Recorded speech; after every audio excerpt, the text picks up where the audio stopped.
भूलोक है, भूमंडल का जो लोक है भूलोक, वो किसके अराउंड रिवॉल्व कर रहा है? वो रिवॉल्व कर रहा है सूर्यमंडल के चारों ओर। और सूर्यमंडल का लोक क्या है? स्वर्ग लोक। अब ये स्वर्ग के जो रजिस्टिव फोर्स है उसको ओवरकम कर जाता है, उससे ज़्यादा ताकतवर हो जाता है, और उसके बाद वो हिरण्यगर्भा को एक्सप्लोड कर देता है। और इस पर्टिकुलर मोमेंट ऑफ टाइम, इस पर्टिकुलर चीज को कहते हैं ब्रह्मांड विस्फोट, या फिर इंग्लिश में जिसको बिग ब्रह्मांड बैंग। विस्फोटक, ये वेद में इसका नाम है, जिसको hello guys, welcome to our channel the curious dimensions.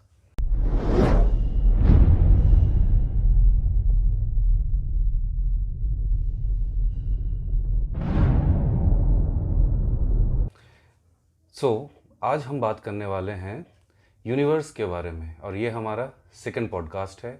और हम ऐसे ही टॉपिक्स पे बात करते हैं जो थोड़े इंटरेस्टिंग हो, थोड़े अलग हो और थोड़े मिस्टीरियस हो। तो आज सौरभ हम किस बात पे बात करेंगे? आज हम बात करने वाले हैं यूनिवर्स के बारे में, और ये काफ़ी फैसिनेटिंग होने वाला है। Okay. क्योंकि हमारा एंगल सिर्फ साइंस नहीं होगा। बिल्कुल बिल्कुल। हम बात करेंगे इस टॉपिक से रिलेटेड कि साइंस का जो नैरेटिव है उस बारे में बात करेंगे, और हमारे वेदास का जो नैरेटिव है उस बारे में बात करेंगे। और हम कोशिश करेंगे ये पता करने का कि ये कितना ज़्यादा रिलेटिव है एक दूसरे से। रिलेटिव है और कहीं उससे आगे भी है वेदास। हाँ, क्योंकि साइंस लिमिटेड है। ऑब्वियसली आप इस पॉडकास्ट को अगर पूरा देखेंगे तो आपको पता चलेगा कि साइंस जो है उसका अभी तक एक दायरा ही है, एक सीमित दायरा तक ही वो बात कर सकता है। पर जब वेदास से बात करते हैं, वेदास के बारे में बात करते हैं, वेदास में जो स्क्रिप्चर्स में जो चीज़ें लिखी हुई है यूनिवर्स के बारे में, वो एक ब्रॉडर एस्पेक्ट देता है। तो इसके लिए आपको ये पॉडकास्ट पूरा देखना पड़ेगा, क्योंकि आप चाहेंगे कि मैं आपको अभी बता दूं या अचानक से आप लास्ट में कहीं पहुंच गए वहां में, नहीं, पूरा कॉन्सेप्ट को देखेंगे शुरू से, तब समझ में आएगा कि चीज़ें वर्क कैसे करती हैं, वेदास में क्या लिखा हुआ है और what is happening. So guys, please be with us, bear with us till the end of this podcast. So let's begin. Okay, so आज सबसे पहले अनिंद्या हम बात करेंगे कि यूनिवर्स का ओरिजिन है क्या। और चलो साइंस से ही स्टार्ट करते हैं कि बताओ साइंस के बेस पे कैसे यूनिवर्स ओरिजिन हुआ, क्या हुआ? अकॉर्डिंग टू साइंस हम जानते हैं द बिग बैंग के बारे में कि पहले कहीं भी कुछ भी नहीं था। There was a nothingness and from this nothingness emerged everything. Means universe का जो क्रिएशन है उसको हम बेसिकली 3 फेजेस में बांट सकते हैं। पहला बर्थ, ठीक है, दूसरा एक्सपेंशन, और तीसरा फॉरएवर एक्सपेंशन जिसको हम बोलते हैं। तो पहला बर्थ फेज में out of nothing there was an explosion, एक एक्सप्लोजन हुआ था जिससे बहुत ही कम समय, around 10⁻30th of A second के समय में सारा चीज़ इधर उधर बिखरने लगा था। उसके बाद फिर एक्सेलरेटेड एक्सपेंशन फेज में क्या हुआ कि धीरे धीरे क्वार्क्स बनने लगे। क्वार्क्स धीरे धीरे जुड़ के लेप्टॉन्स और जो भी हम सब एटॉमिक पार्टिकल्स के बारे में जानते हैं, उसके बाद धीरे धीरे electrons, protons, neutrons, and finally matter. Matter से फिर धीरे धीरे और भी कॉम्प्लेक्स चीज़ें जैसे तुम्हारे छोटे छोटे प्लैनेट्स, फिर स्टार्स, कॉम्प्लेक्स चीज़ें और ज़्यादा बनने लगी इसके बाद। तो अभी तो और भी ऐसी चीज़ें खोजना, एक्सप्लोर करना साइंस के लिए बाकी है। बहुत सारी ऐसी चीज़ें होंगी। साइंस हम बोल सकते हैं कि गैलेक्टिक स्पैन ऑफ या फिर गैलेक्टिक स्पेक्ट्रम ऑफ टाइम में अगर हम देखें तो साइंस का ज़्यादा समय नहीं हुआ है। Maximum higher rate of growth जो साइंस का हुआ है वो in between the last 100 years. उसके पहले क्या थे कि साइंस को लोग उतना एक्सेप्ट नहीं करते थे। मैं यहाँ तुम्हें करेक्ट करना चाहूँगा। बिल्कुल, modern science. Modern science, yes. क्योंकि हमारे पास कुछ वैदिक साइंस, एंशिएंट साइंसेस भी हैं जो इससे काफ़ी ज़्यादा डेवलप्ड और ब्रॉडर एस्पेक्ट में बात करती हैं। बट हम लोग कुछ मिडिवल यूरोप्स के अगर हम लोग बात करें तो उसमें काफ़ी सारे ऐसे इंस्टेंसेस हम लोग सुने हैं कि उस एरिया के लोग बेसिकली उस सिविलाइजेशन से जो बिलोंग करते थे वो साइंस को उतना बेटर वे में नहीं लिया करते थे। लेकिन खैर वो पहले की बात है। लेकिन आज के टाइम में पिछले 100 साल में मॉडर्न साइंस बहुत ज़्यादा हाई रेट से ग्रोथ किया है। बिल्कुल। और अगर हम ये सोचते हैं कि हमारे जो वैदिक फिलॉसफी है अगर वो साइंस से कुछ अलग है, वो विज्ञान नहीं है, तो ऐसा हम गलत सोचते हैं। नहीं, वहाँ इतना बड़ा विज्ञान छुपा है जो शायद आज के साइंस के पास भी वो जवाब नहीं होगा। तो आज हमारे बातचीत में ये सारी चीज़ें पता चलेगी। तो यूनिवर्स जैसा तुमने बताया कि एक छोटा सा पॉइंट था, सारे मैटर्स उसमें डेंस फॉर्म में एक जगह पे एकत्रित थे, और फिर वहाँ एक एक्सप्लोजन होता है और वो सारे मैटर जो है निकल कर एक्सप्लोड करते हैं और कंटिन्यूअस एक्सपेंशन में चले जाते हैं। This is what science says, big bang यही कहता है। तो अच्छा चलो, अब यूनिवर्स के वो बिग बैंग के बारे में बात की हम लोग, अब ये हम बात करते हैं कि यूनिवर्स में कितने सारे प्लैनेट्स होंगे, कितने सारे अदर ऑब्जेक्ट्स हैं, जैसे एस्ट्रॉइड है, ब्लैक होल्स है, वार्म होल्स है, और पता नहीं क्या क्या मैटर है, डार्क मैटर है, मैनी थिंग्स।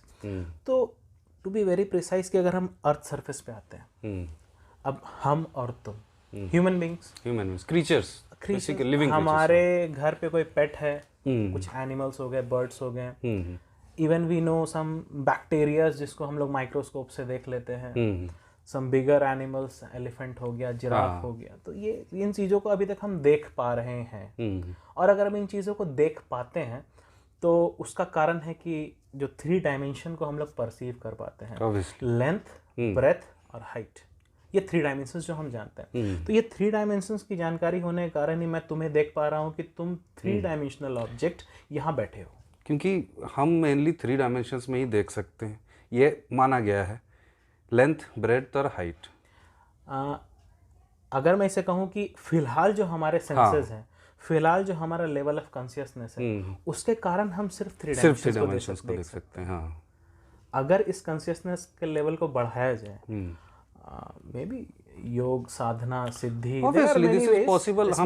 हम पहले भी इसके बारे में काफ़ी सारे एग्जांपल्स हम आए दिन सुनते रहते हैं, और हमारे क्या बोलेंगे स्क्रिप्चर्स में, हमारे हिस्ट्री में, हमारे रामायण महाभारत में भी हमने सुना है कि उस समय के जो सेजेस होते थे उनके सेंसेस काफ़ी ज़्यादा इवॉल्व होते थे, और वो सिर्फ इन 3 डायमेंशंस नहीं, वो और भी बहुत सारी चीज़ें देख सकते, बहुत सारे डायमेंशंस को परसीव कर सकते थे, इसीलिए वो अलग अलग क्रिएचर्स को देख सकते थे।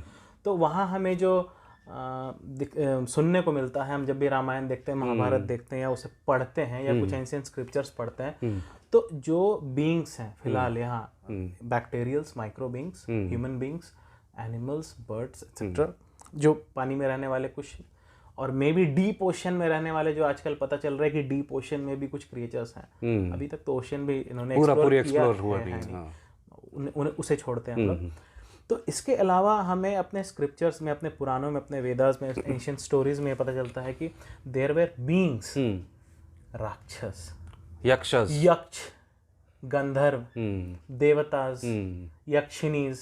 भाई ये भूत नहीं है। काफ़ी सारे लोग इस बारे में कंफ्यूज होते हैं कि ये सब है क्या, इनके अलग अलग नाम क्यों हैं। मैं भी जब छोटा था, जब मैं देखता था रामायण महाभारत, मुझे हमेशा ये लगता था कि मतलब ये कौन लोग हैं, और if they are not humans, who are they and where do they exist. ये मुझे हमेशा से कंफ्यूज करता था कि ये है क्या चीज़। तो अभी के दुनिया में भी शायद राक्षस होंगे, हो सकता है, पॉसिबल होंगे, देवतास भी एग्जिस्ट करते हैं हमारे साथ, but why we can't see them, because हम लोग सिर्फ 3 डायमेंशंस को परसीव कर सकते हैं, और मैक्सिमम एक और ले लो 4th डायमेंशन टाइम। कैसे? जैसे कि मैं तुम्हें अभी देख रहा हूँ कि तुम यहाँ पर एक 3 डायमेंशनल ऑब्जेक्ट हो, ये कुर्सी है, तुम हो, बैठे हो, 1 घंटे के बाद तुम्हारे बॉडी में कुछ चेंजेस आ जाएंगे। मैं तुम्हें 20 साल के बाद देखूंगा तो तुम बूढ़े हो जाओगे, या लकड़ी का फर्नीचर शायद टूट के कबाड़ हो जाएगा, वो एक अलग चेंज आ गया। तो टाइम भी एक डायमेंशन है, चलो उसको भी हम मान लेते हैं। मतलब वो टाइम एक ऐसा चीज है जो और 3 डायमेंशंस में चेंजेस ला रहा, तो इसीलिए हम लोग टाइम को भी एक डायमेंशन में, एक 4 डायमेंशन मान लिए।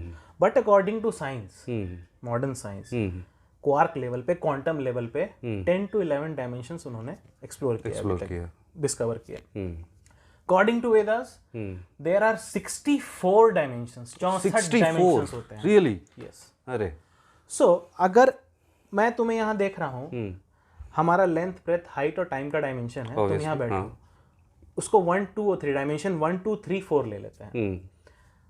कोई राक्षस है, वो बैठा होगा डायमेंशन 41, 42, 43, 44, वो उसके लिए लेंथ, ब्रेथ, हाइट हो सकता है, जो हमारे लिए लेंथ, ब्रेथ, हाइट है, वो उसके हिसाब से वो हो सकता है, और हम उस डायमेंशन को परसीव नहीं कर पा रहे। हमारे जो सेंसेस है, हमारे जो कॉन्शियसनेस है, हम उस डायमेंशन को परसीव नहीं कर पा रहे, हम उस राक्षस को देख नहीं पा रहे, यक्ष को देख नहीं पा रहे हैं, ब्रह्म राक्षस को देख नहीं पा रहे हैं, गंधर्व्स को देख नहीं पा रहे हैं, क्योंकि उसका प्लेटफॉर्म ऑफ एग्जिस्टेंस का डायमेंशन और हमारे प्लेटफॉर्म ऑफ एग्जिस्टेंस का डायमेंशन अलग अलग है। उसका कॉन्शियसनेस का लेवल भी अलग है। वो शायद हमको देख पा रहे होंगे, वो अपने डायमेंशंस को भी परसीव कर सकते हैं, और शायद हमारे डायमेंशंस को भी परसीव करते होंगे। जैसे कि हम 3 डायमेंशन में एग्जिस्ट करते हैं, बट हम 2 डायमेंशन भी देख सकते हैं। जैसे एक ब्लैक बोर्ड या फिर एक पेपर में अगर कुछ लिखा है तो वो 2 डायमेंशन में लिखा है, तो हम लोग उसको परसीव कर सकते हैं।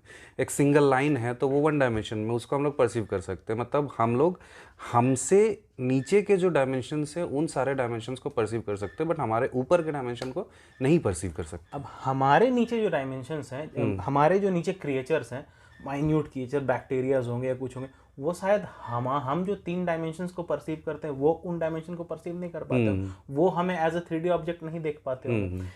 उसी तरीके से हम लोग भी हमारे जो हायर डायमेंशंस में बीइंग्स एग्जिस्ट करते हैं हम उन्हें नहीं देख पाते।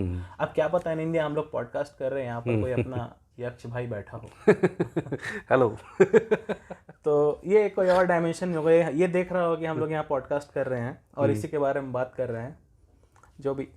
तो दिस इज द कॉन्सेप्ट कि अदर बीइंग्स भी हो सकते हैं। अगर हम परसीव नहीं कर पा रहे, अगर हम देख नहीं पा रहे हैं, तो आप साइंस का हवाला लेके बोल देंगे नहीं ये साइंस ऐसा कहता ही नहीं है, साइंस के हिसाब से कुछ एग्जिस्ट करता है। नो, साइंस अभी तक कितना एक्सप्लोर किया। इसी चीज को लेके कार्ल सेगन ने कहा था, the absence of evidence is not the evidence of absence. बिल्कुल, ये बहुत बड़ा बात है। जरूरी नहीं कि हर चीज को साइंस देख पाए, साइंस अभी बहुत छोटा है, साइंस अभी बहुत नॉन मैच्योर स्टेट में है, तो बहुत सारी चीजें यूनिवर्स में हो रही है। साइंस को अभी तक ये नहीं पता है कि ब्लैक होल्स में एग्जैक्टली हो क्या रहा है, अभी पता करना शुरू कर रहा है। तो आप साइंस का हवाला देके ये नहीं बोल सकते कि scientifically it is not possible. There are many things possible in this world, बहुत चीजें हो रही है। तो ये था हायर डायमेंशनल बीइंग्स के बारे में, और ये काफी इंटरेस्टिंग और लोगों को इसके बारे में जरूर सोचना चाहिए। तो अब हम बात करते हैं कि according to Vedas the creation of the universe. ये काफी फैसिनेटिंग होगा बात करने के लिए, ऑब्वियसली, और ऑडियंस को भी बहुत पसंद आएगा। हमारी ऑडियंस भी इस बारे में जानना जरूर चाहती होगी, उन्हें भी ये टॉपिक बहुत पसंद आता है, मुझे पता है। तो कहाँ से शुरू करें सौरभ? स्टार्ट करते हैं हम लोग उसी पॉइंट से जहाँ से तुमने बिग बैंग स्टार्ट किया था। तो बिग बैंग का वैदिक इंटरप्रिटेशन क्या है? जो पॉइंट जिससे यूनिवर्स एक्सपैंड करता है, अब उसको लेके आते हैं वैदिक फॉर्म में। ओके। जो सबसे पहले एक अंडाकार शेप का, एक अंडे की तरह एक बॉल था, the cosmic egg.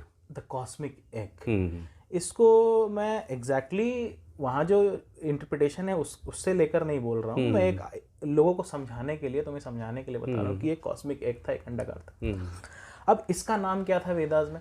According to Vedas इसका नाम है हिरण्यगर्वा। हिरण्यगर्वा, तो हिरण्यगर्वा, इट मतलब 2 वर्ड है इसमें, राइट? 2 वर्ड, संधि विच्छेद करोगे 2 वर्ड मिलेंगे, हिरण्य और गर्वा। इसका मतलब? हिरण्य का मतलब हुआ गोल्डन, सुनहरा। ओके। और गर्वा का मतलब हुआ वोम्ब। वोम्ब तो हम सब जानते हैं कि अगर कोई औरत जो है जब वो एक बच्चे को जन्म देती है तो उससे पहले 9 महीने तक वो बच्चा उसकी गर्भ में रहता है। मतलब एक ऐसा स्पेस जहाँ पे कुछ एनर्जी या कुछ लाइफ फॉर्म एग्जिस्ट कर सकता है, या कुछ भी क्रिएटिव चीज़ एग्जिस्ट कर सकता है। जैसे टेम्पल्स का अगर हम बात करें, तो टेम्पल्स में जहाँ पे मतलब भगवान की प्रतिमा रहती है, उस जगह को भी हम लोग गर्भगृह बोलते हैं। Obviously, kind of protected environment. जैसे एक बच्चा एक गर्भ के अंदर प्रोटेक्टेड रहता है, भगवान गर्भगृह के अंदर रहते हैं। तो चलो ये तो हो गया। तो हिरण्यगर्वा, हिरण्यगर्वा एक गोल्डन एग था, एक गोल्डन वूम्ब था जो एक अंडाकार शेप में था। अब उसके अंदर 2 तरह का फोर्स था। एक फोर्स था रेजिस्टिव, जो चीज़ों को उसके अंदर ही रखना चाहता था, और एक फोर्स था एक्सपैंडिंग, जो चीज़ों को बाहर निकालना चाहता था। अब ये रेजिस्टिव फोर्स और एक्सपैंडिंग फोर्स या फिर एक्सटर्नली पुशिंग फोर्स को समझाने के लिए वैदिक फिलॉसफी में एक बहुत अच्छी कहानी बताई गई है। वो है इंद्र और वृत्र के बीच में युद्ध। इंद्र मतलब किस इंद्र? जिस इंद्र को हम लोग जानते हैं जो ऐरावत पे सवार होते हैं, वो इंद्र, या इंद्र वर्ड को थोड़ा सा एक्सप्लेन करके बताओ मुझे तो। इंद्र जो है, इंद्र कोई पर्टिकुलर देवता, एक देवता नहीं है, या फिर वो कोई एक बीइंग नहीं है। इंद्र एक पोजीशन, जैसे प्राइम मिनिस्टर एक पोजीशन है ना। हाँ। पहले इंदिरा गांधी थी, फिर मनमोहन सिंह जी थे, राजीव गांधी थे, और डेजिग्नेशन की बहुत सारे एक डेजिग्नेशन। डेजिग्नेशन। तो वो इंद्र एक डेजिग्नेशन है, और बहुत सारे बीइंग्स जो हैं, हमारे से तो ह्यूमन बीइंग से तो काफी कॉन्शियस बीइंग ही होंगे, हायर डायमेंशनल के बीइंग ही होंगे, इंद्र की कुर्सी में बैठते हैं और उसे इंद्र कहा जाता है। ठीक है, तो चलो वहां से आते हैं कि इंद्र और वृत्र। हाँ। इंद्र और वृत्र के बीच में एक बैटल दिखाया गया है कि हिरण्यगर्वा के अंदर इंद्र और वृत्र के बीच में बैटल हो रहा है। ओके। इंद्र जो है वो एक्सटर्नली पुशिंग फोर्स है, वो बाहर निकलना चाह रहा है हिरण्यगर्वा से, और वृत्र जो है वो रेजिस्टिव फोर्स है, वो चीजों को अंदर खींचना चाह रहा है। तो इंद्र जो है वो एक्सपैंड करना चाह रहा है, बाहर निकलना चाह रहा है, अवृत्र जो है उसको रोक रहा है कि नहीं बाहर तुम्हें नहीं निकलने देंगे। ये रेजिस्ट कर रहा है, ये एक्सटर्नली पुश कर रहा है। इंद्र एक्सटर्नली पुश कर रहा है, वृत्र रेजिस्ट कर रहा है। तो इसके कारण क्या हो रहा है कि हिरण्यगर्भ तो फिलहाल एक स्टिल है, ना ही वो फूट पा रहा है और वो उसी शेप में है, बट इस रेजिस्टिव फोर्स और ये अपोजिंग फोर्स जो है ये दोनों के कारण, एक्सटर्नली पुशिंग फोर्स और रेजिस्टिव फोर्स, ये दोनों के कारण वो जो हिरण्यगर्भ है वो एक पल्सेटिंग इफेक्ट देता है। जैसे हार्ट कैसे पल्सेटिंग पल्स करता है, तो एक पल्सेटिंग हिरण्यगर्भ। अच्छा। एक पॉइंट ऑफ टाइम आता है जब क्या होता है कि इंद्र का जो पावर है, इंद्र का जो फोर्स है, जो एक्सटर्नली पुशिंग फोर्स है, जो बाहर निकलने वाला फोर्स है, वो वृत्र के जो रेजिस्टिव फोर्स है उसको ओवरकम कर जाता है, उससे ज़्यादा ताकतवर हो जाता है और उसके बाद वो हिरण्यगर्भ को एक्सप्लोड कर देता है। और इस पर्टिकुलर मोमेंट ऑफ टाइम, इस पर्टिकुलर चीज को कहते हैं ब्रह्मांड विस्फोट, या फिर इंग्लिश में जिसको बिग ब्रह्मांड बैंग, विस्फोटक, ये वेद में इसका नाम है, जिसको आप बिग बैंग ब्रह्मांड विस्फोट। तो वहां से ब्रह्मांड जो है वो विस्फोट करता है और एक्सपैंड करना चालू कर देता है। अब आते हैं मॉडर्न साइंस में। अब एक बात तुम बताओ मुझे कि तुमने बताया कि एक पॉइंट है, यूनिवर्स वहां से एक्सपैंड कर रहा है, तो क्या सिर्फ यही एक थ्योरी है यूनिवर्स के एक्सपेंशन के बारे में? एक्सपेंशन के बारे में सिर्फ यही एक थ्योरी बोला जा सकता है, क्योंकि मतलब किस बारे में तुम जानना चाह रहे हो? कि यूनिवर्स जो है वो एक्सपैंड कर रहा है, उसको कॉन्ट्रैक्ट करेगा, ऐसा कोई थ्योरी है साइंस में? स्टीफन हॉकिंग्स ने एक बार कहा था कि this universe is ever expanding, क्योंकि ये बोला जाता है कि बिग बैंग के बाद चीज़ें जो फैलनी चालू की, जो एक्सपैंड होने चालू की, वो लाइट से भी ज़्यादा स्पीड से फैलना चालू किया है। और प्रैक्टिकली हम जानते हैं लाइट से फास्ट कोई चीज़ होती नहीं है, तो क्योंकि वो एक्सपेंशन लाइट से भी फास्ट हो रहा है, इसीलिए उसका कोई एंड अभी तक पता नहीं लग गया। पर मैं इस थ्योरी को इसलिए थोड़ा सा, मैं नहीं मानता ये नहीं बोल रहा हूँ, बट मैं इस थोड़ा सा एक दूसरा पॉइंट ऑफ व्यू रखना चाहता हूँ कि मुझे ये भी मैंने कहीं पढ़ा है कि एक रिपल जैसा क्रिएट होता है, जैसा तुमने अभी कहा कि जो भी क्रिएशन है वो एक बार अगर क्रिएट होगा तो वो फिर डिस्ट्रॉय होगा, और डिस्ट्रक्शन के बाद फिर उसी पॉइंट से एक दूसरा क्रिएशन, लाइक ए साइकिल। तो मुझे ऐसा लगता है कि यूनिवर्स का क्रिएशन और डिस्ट्रक्शन, एक्सप्लोजन एंड इम्प्लोजन एक साइकिल की तरह होता होगा। तुम क्या बोलना चाहते हो? मॉडर्न साइंस में एक साइंटिस्ट हुए हैं, मुझे नाम तो याद नहीं आ रहा है, पर उनकी एक थ्योरी है कि यूनिवर्स अगर एक पॉइंट से एक्सपैंड करता है तो अपने मैक्सिमम में जाके फिर से वो कॉन्ट्रैक्ट करेगा एंड देन फिर अगेन वो एक्सपैंड करेगा, और ये infinite number of times expansion and contraction चलता है। तो ये एग्जैक्टली वैदिक थ्योरी में है। वैदिक थ्योरी ये नहीं मानती है कि यूनिवर्स एक बार ब्रह्मांड विस्फोट हो गया और वो कंटिन्यू एक्सपैंड करता जा रहा है इन्फिनिटी तक का, नहीं। ब्रह्मांड विस्फोट हुआ, यहाँ से चीज़ें एक्सप्लोड हुई, वो मैक्सिमम लेवल पे आएंगी, यूनिवर्स का मैक्सिमम विस्तार होगा। अब जब वो मैक्सिमम विस्तार होगा उसके बाद फिर यूनिवर्स धीरे धीरे कॉन्ट्रैक्ट करना चालू हो जाएगा, और कॉन्ट्रैक्ट करते करते फिर वो एक हिरण्यगर्भ में कन्वर्ट हो जाएगा, सारी चीज़ें उसके अंदर आ जाएगी, मतलब back to the implosion. Okay. अब वहाँ फिर इंद्र और वृत्र के बीच में बैटल होगा, वो रेजिस्टिव फोर्स और तुम्हारा एक्सटर्नली पुशिंग फोर्स, फिर वहाँ से ब्रह्मांड विस्फोट होगा और एक्सप्लोजन होगा और यूनिवर्स फिर फैलेगा, फिर वहाँ से क्या होगा, कॉन्ट्रैक्ट होकर एक हिरण्यगर्भ में कन्वर्ट हो जाएगा।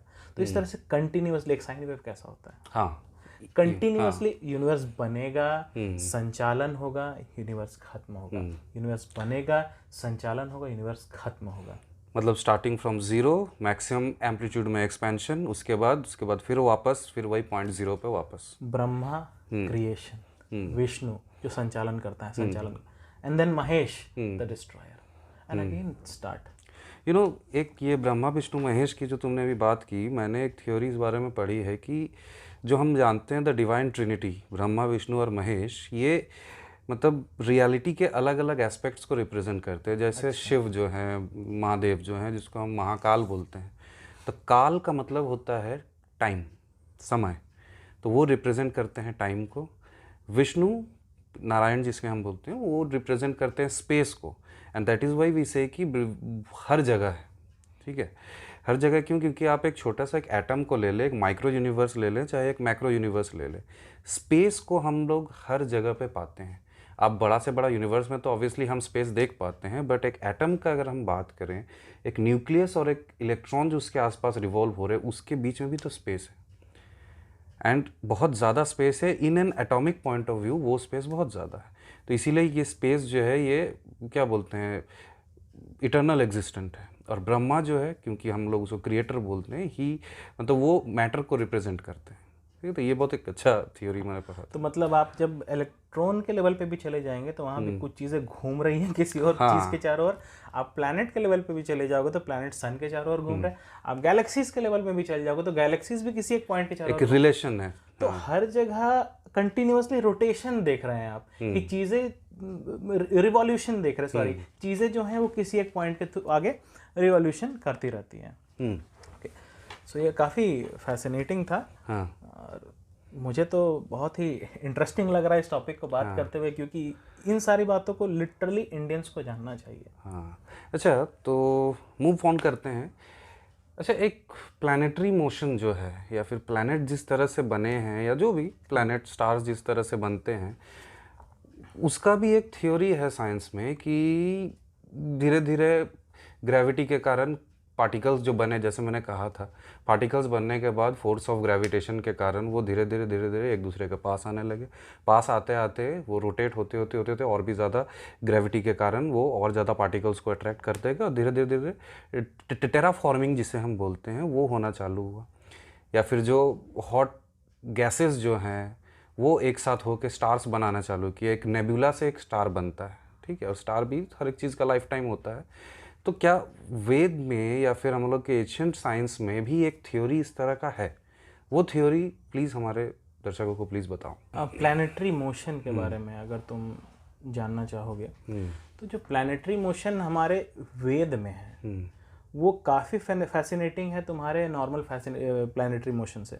अब जैसे मैं तुमसे पहले एक क्वेश्चन पूछता हूँ कि जब प्लैनेटरी मोशन के बारे में मॉडर्न साइंस ने स्टडी करना शुरू किया यूरोप में, शायद मिडिएवल यूरोप या समथिंग 100-200 साल पहले, क्या हो रहा था वहाँ पे?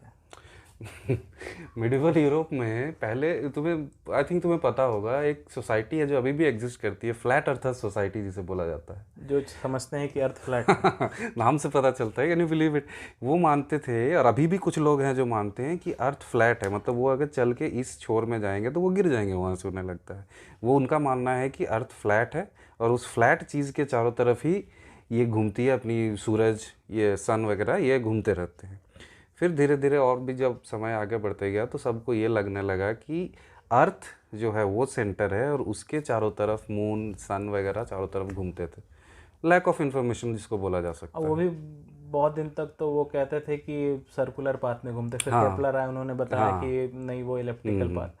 और उस समय शायद लोगों को जेल में भी डाल दिया जाता था इस तरह की बातों करने। हाँ, उसको एक्चुअली उस समय ऐसे था मिडिवल समय में कि ये लोग अगर कुछ साइंटिफिक ब्रेक थ्रू या कुछ साइंटिफिक ऐसा इन्फॉर्मेशन देते हैं जो मासेस के पॉइंट ऑफ व्यू से अगेंस्ट होता था, तो उनको वो एज एन ऑफेंस ले लेते थे और उनको फिर सब्जुगेट कर देते थे उनको फिर।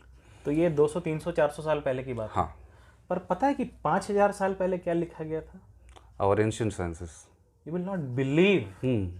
और शायद अभी साइंस के पास इतना बड़ा जवाब तो है भी नहीं, और उतना बड़ा जो उन्होंने एंशिएंट स्क्रिप्चर्स में जो लिखा हुआ है उस तरीके को एक्सप्लेनेशन भी, फुल एक्सप्लेनेशन उनके पास नहीं है। तो प्लैनेटरी मोशन के बारे में जो वेद में है उसमें काफ़ी ब्रॉडर व्यू है। अब इसको हम समझते हैं कैसे। हम लोग यहाँ अर्थ में बैठे हैं, ठीक है, हम देखते हैं कि मून हमारे चारों ओर रिवॉल्व कर रहा है, घूम रहा है। तो अब हम लोग वेद में जिस तरह से प्लैनेटरी मोशन बताया गया उसको समझते हैं। सबसे पहला कि चंद्रमंडल है, चंद्रमंडल, अब उसका लोक क्या है? चंद्रलोक। अब चंद्रमंडल क्या हुआ? जो चांद है जिसको हम मून को देखते हैं उसके आसपास का जो मंडल है, आसपास का जो स्पेस है, उसको चंद्रमंडल कहा गया। और जो चांद है वो उसका लोक हुआ। तो चंद्रमंडल का लोक क्या हुआ? चांद, चंद्रलोक। और ये चंद्रमंडल जो है ये किसके अराउंड रिवॉल्व कर रहा है? ये भूमंडल के चारों, चंद्रलोक जो है वो किसके अराउंड रिवॉल्व कर रहा है? भूलोक के चारों। अर्थ। हाँ, अर्थ, ओके। भूमंडल के चारों ओर रिवॉल्व। अब भूमंडल क्या है? भूमंडल है भूलोक का मंडल। भूलोक क्या हुआ? जिसमें हम रहते हैं, ये अर्थ होता है भूलोक, ओके। और इसके चारों तरफ का मंडल जो हो गया वो भूमंडल हो गया। उसी मंडल के अंदर है चंद्रलोक जो अर्थ के चारों ओर रिवॉल्व कर रहा है, घूम रहा है। ये तो हमें अपनी आंखों से दिखता भी है और अभी हम इसको समझते भी हैं। अब जो तुम्हारा भूमंडल है, भूलोक है, भूमंडल का जो लोक है भूलोक, वो किसके अराउंड रिवॉल्व कर रहा है? वो रिवॉल्व कर रहा है सूर्यमंडल के चारों ओर। और सूर्यमंडल का लोक क्या है? स्वर्गलोक। अब ये स्वर्गलोक यहाँ पे वो स्वर्ग नहीं है जो आप समझ रहे हैं। मतलब वो हमारे जो जो हमने देखा हुआ है कि वो इंद्र और बाकी सारे देवता रहते नो हैं। नो, ये स्वर्ग लोक नहीं हाँ, है। यहाँ स्वर्ग लोक को सूर्य कहा गया, जो सन है वो स्वर्ग लोक है, और वो सन का जो मंडल है उसको कहते हैं सूर्य मंडल। तो ये जो भू लोक है ये किसके चारों ओर रिवॉल्व कर रहा है? सूर्य मंडल के चारों ओर रिवॉल्व कर रहा है। और सूर्य मंडल का लोक क्या है? सूर्य लोक है। इतना भी हम जानते हैं, जो हमारे साइंस में हमें एक्सप्लेनेशंस मिलते ही हैं। अब जो सूर्य मंडल है या सूर्य लोक जो उसके अंदर है, वो किसके चारों ओर रिवॉल्व कर रहा है? वो रिवॉल्व कर रहा है परमेष्ठी मंडल के चारों ओर। अच्छा चलो, परमेष्ठी मंडल में हम बाद में जाएंगे, पहले हम यहाँ आते हैं। जो हमने पहला 3 पार्ट कहा, चांद जो अर्थ के भूलोक के चंद्रमंडल जो भूलोक के चारों ओर रिवॉल्व कर रहा है, भूलोक जो सूर्य मंडल के चारों ओर रिवॉल्व कर रहा है। तो भूलोक और स्वर्ग लोक मतलब सूर्य, अर्थ और सन के बीच का जो स्पेस है उसे कहते हैं भुआ। तो ये पहला त्रिलोकी बनाता है। भू मतलब अर्थ, भुआ जो space between earth and sun, and Swarga the sun. तो ये पहला त्रिलोकी हुआ, भू भुआ स्वर्ग। ओके। हमारे गायत्री मंत्र में भी स्टार्टिंग उसी से होता है, ओम भूर भुवः स्वः। मतलब वो स्वहा और स्वर्ग कुछ रिलेशन तो है, अलग है या ओके मे भी हो सकता है, हो सकता है क्या होगा ही। चलो अब बात करते हैं कि अब हम आ गए हैं सूर्यमंडल में। सूर्यमंडल का लोक क्या हुआ? सूर्य लोक हुआ, स्वर्ग लोक हुआ। अब ये सूर्यमंडल किसके चारों ओर रिवॉल्व कर रहा है? ये रिवॉल्व कर रहा है परमेष्ठी मंडल के चारों ओर। और परमेष्ठी मंडल जो है उसका जो लोक है वो है जनलोक। जनलोक, ओके।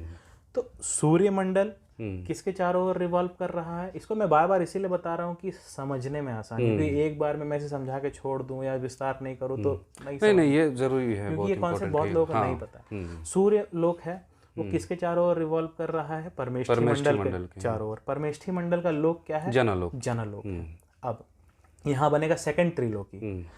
तो स्वर्ग लोक मतलब सूर्यमंडल का लोक और परमेष्ठी मंडल जिसका जनलोक, उसके बीच का जो स्पेस है उसका नाम क्या है? महा। तो यहाँ सेकंड त्रिलोकी बनता है। सेकंड त्रिलोकी है स्वर्ग महा जन। ये हो गया सेकंड त्रिलोकी। अब सेकंड त्रिलोकी के बाद चलते हैं जो तुम्हारा परमेष्ठी मंडल है, ये किसके चारों ओर रिवॉल्व कर रहा है? ये बहुत ही फैसिनेटिंग होने वाला है। ये चारों ओर रिवॉल्व कर रहा है स्वयंभू मंडल के चारों ओर। स्वयंभू मंडल। स्वयंभू मंडल जो है, स्वयंभू मंडल का जो लोक है, स्वयंभू मंडल के लोक को कहते हैं सत्यलोक। अब सत्यलोक नाम सुनकर तुम्हें कुछ याद आ रहा है कि नहीं? कोई पुराने सीरियल से? सत्यलोक बोला जाता है कि द अबोर्ड ऑफ ब्रह्मा जिसको बोला जाता है। हाँ, जहाँ ब्रह्मा जी रहते हैं, ब्रह्मा जी का जहाँ रिसाइड करते हैं, and that is the centre of the universe. Okay, अच्छा ऐसा। हाँ, तो वो लास्ट है। मतलब वो जो सत्यलोक है, स्वयंभू मंडल है, उसी के चारों ओर परमेष्ठी मंडल रिवॉल्व कर रहा है। और परमेष्ठी मंडल के अंदर क्या क्या है? वो सूर्य भी है, अर्थ भी है, चांद भी है। इसका एक रिलेशन है, जैसे हम जानते हैं, हम बेसिक एस्ट्रोनॉमी में जो पढ़ते हैं वो है कि अर्थ के चारों तरफ मून रिवॉल्व करता है, उसके जो अर्थ और मून का जो सेट है वो रिवॉल्व करता है सन के चारों तरफ। सन, अर्थ और मून का जो सेट है वो रिवॉल्व करता है, बोला जाता है कि centre of the milky way Galaxy. और वो मिल्की वे गैलेक्सी जो है वो रिवॉल्व करता है सेंटर ऑफ द यूनिवर्स में। तो यहाँ पे जो तुम सत्यलोक का बात कर रहे हो वो है तुम्हारा सेंटर ऑफ द यूनिवर्स, जहाँ पे ब्रह्मा रिसाइड ब्रह्मा जी रहते हैं यहाँ पे। Okay, that's really interesting. जो परमेष्ठी मंडल है हो सकता है सेंटर ऑफ द गैलेक्सी हो। हाँ, क्योंकि उसी के चारों ओर जो हमारा जो सोलर सिस्टम है वो रिवॉल्व कर रहा है। हमारे गैलेक्सी में जो हमारा सोलर सिस्टम है उसमें क्या क्या है? सन है, अर्थ है, प्लैनेट्स है, मून है। अब इसमें हमने क्या बताया था कि जो स्वर्ग लोक है, सूर्य मंडल, वो परमेष्ठी मंडल के चारों ओर रिवॉल्व कर रहा है। तो परमेष्ठी मंडल एक पॉइंट हुआ जो सेंटर ऑफ द गैलेक्सी होगा। तभी ना गैलेक्सी के सेंटर में ही फिर सारे जो सोलर सिस्टम है और अदर भी सोलर सिस्टम जो इस गैलेक्सी में एग्जिस्ट कर रहे होंगे उसके चारों ओर रिवॉल्व कर रहे होंगे। अब वो गैलेक्सी परमेष्ठी मंडल क्या हुआ? Centre of the galaxy. अब परमेष्ठी मंडल ये whole galaxy centre of the universe के चारों ओर रिवॉल्व करता है। और ये नेसेसरी नहीं है कि सिर्फ एक ही गैलेक्सी हो या एक ही ऐसा त्रिलोकी हो जो पर्टिकुलर रिवॉल्यूशन कर रहा है। सत्य लोक तो एक ही होगा, क्योंकि सेंटर ऑफ द यूनिवर्स कभी बदल नहीं वो सकता। एक ही होगा। हाँ, अलग अलग परमेष्ठी मंडल होंगे जिसके अंदर अलग अलग सूर्य होंगे और उनके अपने अपने प्लैनेट्स होंगे जो उसके चारों ओर रिवॉल्व कर रहे होंगे। मतलब उस पर्टिकुलर स्फेयर में अलग अलग त्रिलोकी बनते हैं, डिस्ट्रॉय होते हैं, फिर नए त्रिलोकी बनते हैं, फिर डिस्ट्रॉय होते हैं। हाँ, और जो तुम्हारा सूर्य है, अब परमेष्ठी मंडल है, उसके चारों ओर सूर्य लोक जो है, स्वर्ग लोक जो है वो रिवॉल्व कर रहा है। ठीक है, तो ऐसा स्वर्ग लोक और भी होगा, क्योंकि हमारे गैलेक्सी में सिर्फ हमारा सन ही सन नहीं है, और भी स्टार्स हैं, उसके अराउंड भी उसके अपने सोलर सिस्टम होंगे और प्लैनेट्स होंगे, तो वो भी एक स्वर्ग लोक हुआ। एक तीसरा स्वर्ग लोक होगा, एक चौथा स्वर्ग लोक तो होगा। हर एक स्टार सिस्टम को हम लोग स्वर्गलोक के जैसा बोल सकते हर हैं। एक स्टार सिस्टम स्वर्ग लोक है जो परमेष्ठी मंडल के चारों ओर घूम रहा है। परमेष्ठी मंडल मतलब सेंटर ऑफ द गैलेक्सी, हम समझ सकते और ऐसा गैलेक्सी भी बहुत सारा हैं। बहुत सारा होगा जो सत्य लोक के चारों ओर रिवॉल्व करता है। जैसे मॉडर्न साइंस के हिसाब से जो नेमिंग किया गया, हम लोग मिल्की वे बात कर ले, हम लोग प्रॉक्सिमा सेंट्रलिस का बात कर ले। दीज आर द डिफरेंट परमेष्ठी मंडल्स, मे बी, हु नोस। तो ये था वैदिक philosophies and sorry, not Proxima Centauri, वो मैंने स्टार बोल दिया, एंड्रोमेडा गैलेक्सी। ओके, सो ये हुआ वैदिक फिलॉसफी फॉर प्लैनेटरी मोशन। अब इसमें एक चीज आता है ना कि अब सेंटर ऑफ द यूनिवर्स जो सत्य लोक जिसे हम कह रहे हैं, ये सिर्फ अभी जहां पर है वो लाखों सालों के बाद भी वहीं होगा, और लाखों सालों के पहले भी क्या वही पोजीशन पे था? ये एक क्वेश्चन है, ये बहुत बड़ा क्वेश्चन है। पर इसका आंसर ये हो सकता है ना, जैसे अगर हम सोचते हैं कि मान लो यूनिवर्स का क्रिएशन होता है, यूनिवर्स का क्रिएशन हुआ, यूनिवर्स एक्सपैंड करके यहाँ तक आया, तो ये बीच में होगा सेंटर ऑफ द यूनिवर्स। अब यूनिवर्स जो है वो एक्सपैंड करके यहाँ तक पहुंच चुका है, तो यहाँ इस बीच में ना फिर सेंटर ऑफ यूनिवर्स होगा। तो मतलब सत्य लोक का पोजीशन गैलेक्टिक टाइमलाइन में चेंज होता जा रहा है। मतलब वो भी अपना जो स्फेयर है, अपना जो रेडियस है, या फिर जो अपना पोजीशन है, उसको accordingly with reference to the expansion of the universe वो भी अपने आप को दूर करता जा रहा है। हाँ। ताकि वो मिड पॉइंट को वो मेंटेन कर सके। और जो परमेष्ठी मंडल है, सूर्य मंडल है, चंद्र मंडल है, ये सब टेम्पररी है एक यूनिवर्स के अंदर, क्योंकि स्टार जो है जैसे सन है, स्टार एक बार बनता है, फिर वो स्टार कुछ दिन तक रहता है, फिर वो स्टार खत्म हो जाता है। तो हमारा जो सन है उसका भी एक लाइफ है, यूनिवर्स के लाइफ से तो बहुत ही छोटा होगा। हाँ, तो वो एक दिन खत्म होगा। तो ये सूर्य मंडल का एक अपना लाइफ है। फिर दूसरा सूर्य मंडल आएगा, तीसरा सूर्य मंडल आएगा, चौथा सूर्य मंडल आएगा, लाइफ टाइम के मुकाबले। इस सूर्य मंडल के साथ साथ तो बहुत सारे सूर्य मंडल साइमल्टेनियसली भी चल रहे हैं, बट टाइम लाइन में एक सूर्य मंडल का एक लाइफ होगा, फिर दूसरा सूर्य मंडल का फिर टाइम होगा, फिर वो खत्म होकर तीसरा सूर्य मंडल बनेगा। उसी तरह से परमेष्ठी मंडल भी, अभी परमेष्ठी मंडल एक है, फिर वो खत्म होगा वो गैलेक्सी, फिर दूसरा गैलेक्सी आएगा, दूसरा परमेष्ठी मंडल बनेगा, तीसरा गैलेक्सी का टाइम लाइन आएगा, वो तीसरा परमेष्ठी मंडल बनेगा। तो इस तरह से परमेष्ठी मंडल, सूर्य मंडल, चंद्र मंडल, भूमंडल, ये सब टेम्पररी है एक यूनिवर्स के टाइम लाइन के अंदर। पर सत्य लोक जो है वो आई थिंक सो कांस्टेंट रहता होगा थ्रू आउट द यूनिवर्स, मतलब यूनिवर्स के ओरिजिन से लेके यूनिवर्स के खत्म होने तक। अब ये साइंस तो कहता नहीं यूनिवर्स कब खत्म होगा या खत्म होता भी नहीं है, बट अकॉर्डिंग टू वैदिक थ्योरी वो खत्म होगा, फिर से हिरण्यगर्भ बनेगा और फिर एक्सपैंड होगा। तो इसको हम यहाँ बैठकर फिलहाल साइंस से नहीं समझ सकते। अगर इस फेनोमेना को देखना है कि यूनिवर्स बन रहा है, खत्म हो रहा है, फिर बन रहा है, फिर खत्म हो रहा है, मतलब तुमको इस यूनिवर्स से बाहर निकलना होगा, मतलब वो कॉस्मिक ओशन में जाना होगा, क्षीर सागर में जाना होगा, जहाँ महाविष्णु आदि से स्नाग में लेटे हुए हैं, और उनके ब्रेथ से काफी यूनिवर्स बन भी रहे हैं, और जब वो एक्सेल कर रहे हैं तो काफी यूनिवर्स बन भी रहे हैं, इनहेल कर रहे हैं, यूनिवर्स वापस आ जा रहा है। तो इसके बारे में हम बात करेंगे अपने नेक्स्ट पॉडकास्ट में। हाँ, this topic is for our next one. Till then that was a good podcast, और काफ़ी इंटरेस्टिंग था, काफ़ी नॉलेजेबल था, और शायद आप लोगों को भी ये पॉडकास्ट पसंद आएगा। और कमेंट्स में हमें ज़रूर बताएं कि हम और क्या टॉपिक आपके पास आपके लिए ला सकते हैं डिस्कशन करने के लिए, क्योंकि हमें भी ये जर्नी काफ़ी अच्छा लग रहा है, हमें भी बहुत कुछ सीखने को मिल रहा है। और आप अगर हमारे लिए कुछ छोटा सा करना चाहते हैं तो हमारे चैनल को सब्सक्राइब करें, शेयर करें, लाइक करें, और बेल आइकन को दबाना ना भूलें। और अगर कुछ भी पॉइंट्स हमसे छूट गया हो या कोई पॉइंट्स हमने कुछ गलत बोला हो तो प्लीज़ कमेंट्स में बताएं, ताकि हम उसे रेक्टिफाई कर सकें और उस पर रिसर्च कर सकें, क्योंकि आपके हेल्प से ही हमें सपोर्ट मिलता है। Thank you.